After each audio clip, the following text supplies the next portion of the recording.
If you had invested in some of America's biggest companies 20 years ago, you'd likely be sitting on a lot of money today. So what do companies like Apple, Microsoft, and Coca-Cola all have in common? Well, they are all blue chip stocks, and this video is explaining what a blue chip stock is and why investors love them. So what is a blue chip stock? By definition, blue chip stocks are issued by large financial sound companies with a long history of consistent performance and strong reputations. These companies usually boast large market capitalizations and are leaders in their respective sectors. In simpler terms, the established companies with a strong reputation, a long history of success, and usually financially stable. The name blue chip originated from poker, where blue chips are the highest valued chips, and investors adopted this term for the high value companies on the stock market. So now that we know what blue chip stocks are, the bigger question is, why do investors want to own these in the first place? After all, there are literally thousands of publicly traded companies, so why do investors keep coming back to these ones? The first reason is proven business. All of these blue chip companies have already proven themselves. When you buy shares of a company like Apple, you're not betting on an idea. You're buying ownership in a business that sells millions of products every single year and generates billions in revenue.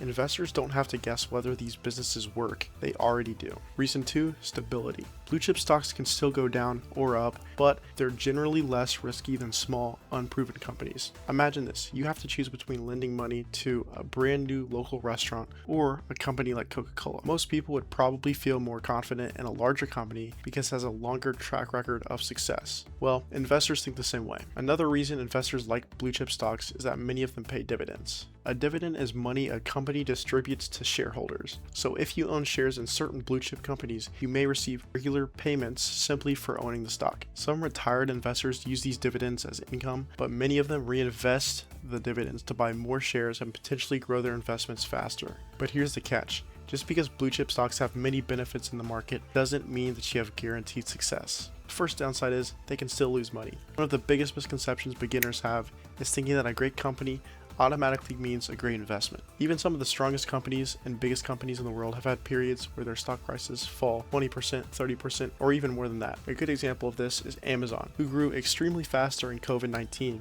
when people were stuck at home and online shopping exploded. Also, businesses were rushing to use their cloud computing services. But once COVID started to end, this company lost 50% of their peak in 1 year. Here's the thing though, this company didn't become bad. Expectations just became too high and the market overpriced the shares. So when you buy a stock, you're not just buying a company, you're buying its stock price. And stock prices move up and down every single day. The second potential downside is slower growth. Blue chip companies are often already huge. A company that's worth $1 trillion is just not going to grow as quickly as a small company that's worth $1 million.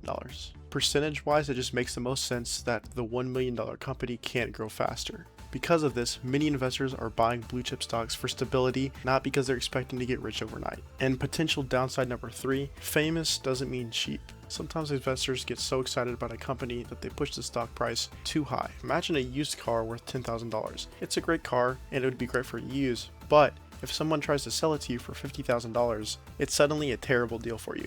The same thing can happen with stocks. A great company can still be a bad investment if you pay too much for it. So hopefully now you know a little bit more about blue chip stocks and why investors like them or don't like them. If you learned something in this video, make sure you hit that subscribe button to stay updated. I'll see you in the next one.